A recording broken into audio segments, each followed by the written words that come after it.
السلام علیکم ګرانو مینوالو امید لرم چې روغ جوړ به وئ او د ژوند په مزو کې به وئ. مرګرو نی ویډیو کې درته هرکلی وایم. مرګرو ډیر افسوسناکه دردناکه واقعه مخې ته راغلې ده. د مردان سره تعلق لرونکی یو د 22 کالو ځوان چې ډیر په بېدردۍ سره قتل شو او د ده باندې سر سبایي کې فایرنګ وشو. د هغې نه بعد دا هسپتال ته وړو خو د حالات ډیر زیات خراب. د هغې نه بعد د وفات شو. آیا دا څنګه وفات شو او د ده مور او پلار څه وایي چې دا باندې فایرنګ چا وکړو، د دوی دعوا په چا دی او پولیس دې باره کې څه وایي. مرګرو مکمل معلومات در سره په دې ویډیو کې شریکوم. زموږ ویډیو در سره پوره په پوره وګورئ چې مکمل معلومات نه خبر شئ. مرګرو دې نه ویډیو تلو نه مخکې مرګرو که تاسو زموږ په چینل نه وئ نو زموږ چینل سره ضرور سبسکرایب کړئ چې زموږ کومه ویډیو راځي چې هغه تاسو ته زر تر زره دررسي. او د دې نه علاوه د ټلۍ نشانه مو ووایي چې تاسو د تازه معلومات نه زر تر زره خبرېږئ. مرګرو ډېره افسوسناکه دردناکه واقعه چې کومه شوې ده د 22 کالو هلک چې نن سهار سبایي په بېدردۍ سره قتل شو.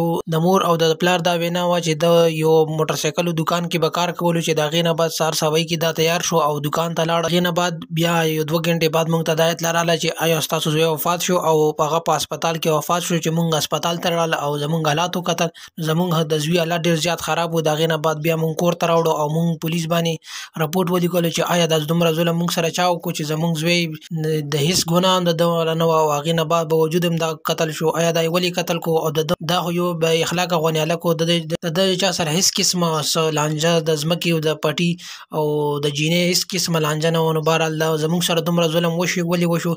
زموږ د حکومت نه او د پولیس نه هم دا درخواست دی چې آیا زموږ ته زموږ قاتل زر تر زره مخې ته راولي او په ګوتو دې راکړي چې آیا د دومره ظلم موږ سره چا وکړو چې زموږ زوی چاته ظلم او نقصان نه در رسوي. د هغې باوجود هم موږ سره دومره ظلم. مرګرو که تاسو زموږ په چینل نه وئ نو زموږ چینل سره ضرور سبسکرایب کړئ. والسلام.